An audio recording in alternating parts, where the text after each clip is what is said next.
Hey guys, today I have a book review for you, and it is for The Coldest Girl in Coldtown by Holly Black. I decided to review this book because Holly Black recently came out with another novel, which is The Darkest Part of the Forest, and this just came out yesterday, I believe. So I just reread this book, second time reading it, and I thought I would share with you guys my thoughts and opinions on it. Tana lives in a world where walled cities called Coldtowns exist. In them, quarantine monsters and humans mingle in a decadently bloody mix of predator and prey. And once you pass through Coldtown's gates, you can never leave. One morning, after a perfectly ordinary party, Tana wakes up surrounded by corpses. The only other survivors of this massacre are her exasperatingly endearing ex-boyfriend, infected and on the edge of a mysterious boy burdened with a terrible secret. Shaken and determined, Tana enters a race against the clock to save the three of them, the only way she knows how, by going straight to the wicked, opulent heart of Coldtown itself. Now, this story centers around a girl named Tana, and Tana wakes up after a sundown party to find that all of her friends have been murdered. They have been killed in a very bloody, gory way, and she finds her ex-boyfriend, who has gone cold, and a vampire, and has to save them and take them to Coldtown. Now, Coldtown is a place where they have quarantined the vampires, and they kind of just built walls around the cities, around the places where the vampires were, and if there were people left in there, then they're just stuck in there. Nobody can leave the Coldtown. And going cold means you've been bitten by a vampire but are not yet a vampire. When you've been bitten by a vampire, you crave human blood. Like, they kind of go crazy and just want nothing but blood, blood, blood. So, this is kind of Tana's journey going to Coldtown with her ex-boyfriend, whose name is Aiden. And on the back it says that he is endearingly, what does it say? Exasperatingly endearing. I do not believe this to be so. Aiden was probably one of my least favorite characters in this book. The vampire that she saves is named Gabriel, which is spelt like Gabriel with a V. And yeah, like, just his name is awesome. I love it. So they kind of go on this journey and go to Coldtown. They meet people along the way, lots of stuff happens, and yeah, I don't want to spoil anything for you guys. I do have to tell you though that the writing style, she kind of switched point of views between chapters, which was a good thing and a bad thing.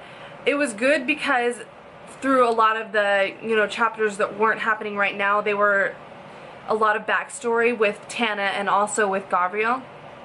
I think that she developed the characters really well in this book, and you really got to know them. Like, you knew pretty much, you could feel what they were thinking and just understand how their thought process came to be because of so much background that she gave us with these characters. But it was also kind of sucky because I would be getting really into what was going on, and then a new chapter comes and I'm back in the past.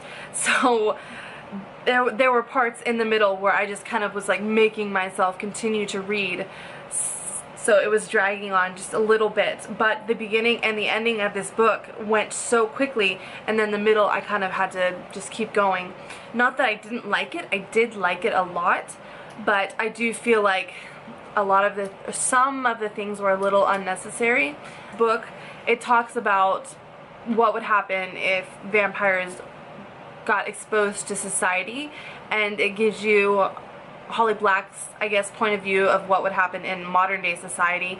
There is a lot of social media, TV, and just a lot of what would happen in everyday life for us now, because we're always connected, we're always on our phones or on the computer, or watching TV or doing something. So it shows you how those kind of things would change if these vampires came to be.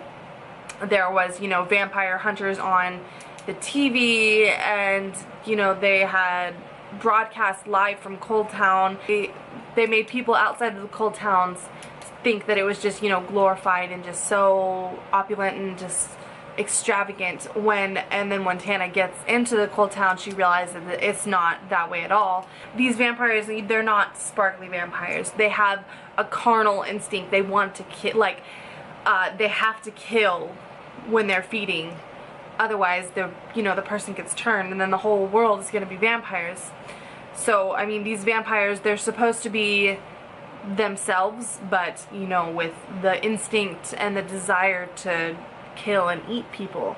So I think that she really made the old kind of vampire, the old Dracula vampire that, you know, everybody was scared of back in the day, and she brought that back into this book and gave it a new world feel. She gave it a very realistic, grungy, what would happen, what if type feel to it. I love how much expressive and how in-depth she went with pretty much everything. She had a backstory for her backstory for the backstory. I mean, lots of descriptive in this book. I really like the book. I felt like the ending was definitely set up for there to be a sequel, even though I don't think there's supposed to be one. I really would like to read what happens to Tana.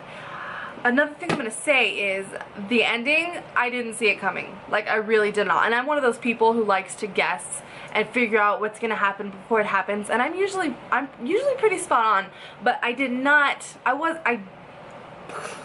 like, it kind of blew my mind what was going on there. It was just fantastic, really. And Tana was such a strong character throughout this whole book. She just kind of held her head high and just kept going, and did things that I think would be really hard to do if it were real life. There were other characters and other people in this book, but I don't want to go into too much depth. I don't want to spoil anything for you guys. I just want you to know that I really enjoyed this book. I love Holly Black. I love her writing style. I love how much descriptive and narrative and just how much effort she puts into her books. I feel like this was really a labor of love, and you can tell with the characters how much she thought them out and how awesome they were. The only character I didn't feel very much was Aiden. I felt like he was just kind of an annoying boy that if it was me personally, I would just ignore and just kind of like palm face, you know. But all the other characters, even the bad guys, they had so much depth. They were awesome. So that is my review for Holly Black's The Coldest Girl in Coldtown. I hope you guys enjoyed, and stick around, you know, subscribe to my channel. I plan on reading The Darkest Part of the Forest next, and if you guys would like to hear my thoughts on that, just let me know, and I'll probably end up doing a review for it. I would love to do a discussion for it if, you know, I really like it, which I kind of am figuring that I am. So yeah, I'll see you guys in my next video. Bye!